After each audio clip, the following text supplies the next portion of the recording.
Well, Michelle Robinette.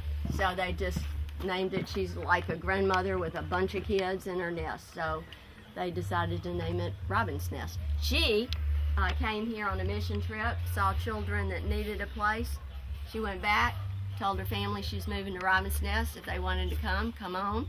And she had, I think, 4 of her own kids and a couple of foster kids. And she came and started downtown, and just children would be dropped at her doorstep. That's how it started. And she had a wonderful staff. Some days they didn't have food to cook, and the Lord would provide at many different times. She could probably tell you many stories, many stories. Since then, we have added quite a bit up here on this hill. We have children from 6 months to 13 years old. Presently, we've got 26 kids, and we have about 30 staff, and they work 12-hour shifts. So they have a long work day taking care of all these children. Moved up to here in '05. So we moved up here on this hill in '05. Construction began of Jake's house, which is where all the boys are housed from 6 years old up. A young man by the name of Jake loved to come here and be with the boys, and he died of cancer, and his family decided to help build Jake's house with the funds that they raised, and so we call it Jake's house. Then later on, we went to a chicken coop. We had directors here by the name of Andy and Laura. Miss Michelle went back. She had gotten sick. And so this young married couple ran this place like a little family for a year. And during that time, the chicken coop got built. And then Miss Michelle went back home to Minnesota for a while. Then later on, a young boy was on a zip line, Jay, and he died, and his parents left monies to build that playground that's out there. Then the Odells came with their 3 children, and they were here for several years, and the water system, which is the well now, when we have water, and it's not the drought season for about 6 months, we have a well down there that we pump water from. Later on, the Wallies were here for a couple of years. They helped restore the kitchen in here, the water filtration, and then later on, Katie and I came. Miss Michelle used to live here. I mean, used to be, her bedroom was right in there with all the kids. And so one day when she comes back here to visit, that's going to be her place to at least come in and stay. But Katie and I are going to be coming and living up here, and we're starting to teach our 2-year-olds a little bit too. So we just wanted to focus on education, spiritual enrichment, and safety for the children. That's what we're doing this year. As you can see, this is the little babies' cribs and room in here. And all our beds are full right now. This is the little boys' room.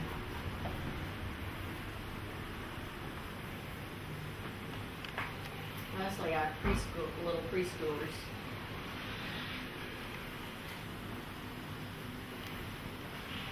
And you have pod moms that are over these children. And so this is yellow pod. These are the little ones, the 2-year-olds and under that play out here.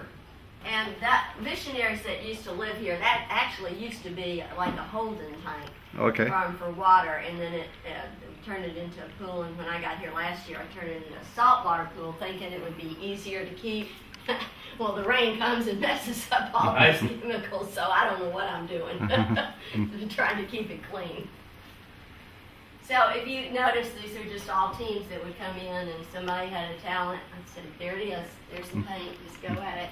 Kind of a mess here, but that's where the teams come in to eat. This is where the little kids eat. And if any of y'all are good in construction, I need a table that's the next size up. Because these are the little boys are getting too big for those little tables. Yellow pod's still okay, and one of the others, but we need a next size up. That's the manager's room, and Sue, one of the younger girls, lives in there. Blaston, the building handyman here, built this.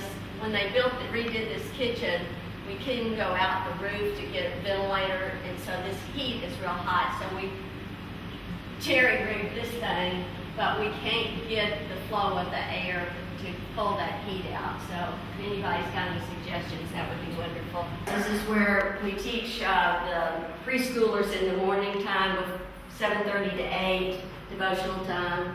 And then the 3-year-olds are in here from 9:30 to 11:30 learning, while the 4 and the 5-year-olds are downtown. We have 2 homeschoolers, and then we've got some at another school called Irwin, and then several down at a learning center. I was on my way on a mission trip to Ecuador, and I lost my brother, and so I gave my tickets to the pastor's children and just said I was going to have to wait. And the next year I called a friend of mine, Wayne Sneed at Orphange, and he has different orphanages that he sponsors and helps missionaries. And so I called him, said I'd like to go on a mission trip. He said, call this lady in Minnesota, Marion. I did. Talked to her for 2.5 hours. She said, well, I've got a team going down. Why don't you jump in with us, Vicki? We'll see you in Memphis. So I came on the trip with her and about 13 others.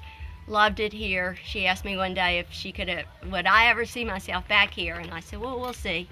So I came back for 3 weeks during Christmas time, stayed here, and then I came back and helped the directors when they were on furlough for a couple of weeks, and I came back another time, and then went back home, and every morning I'd get up and I'd be thinking about Robin's Nest and the children, and that's where my heart was. And I finally just said, Lord, either I've got indigestion, I'm not thinking clearly, or this is what you're doing, you want me to go there. So I closed up my home, closed my practice for 27 years, and came last year. And I'm committed to 2 years, but we'll see what the Lord has. I feel like we've just started, so here I am. And another lady by the name of Katie, she's the brains of the operation. She does the books. I kind of run the teams and anything else that needs to be done, and we work extremely well together. So she's the brains of the operation here.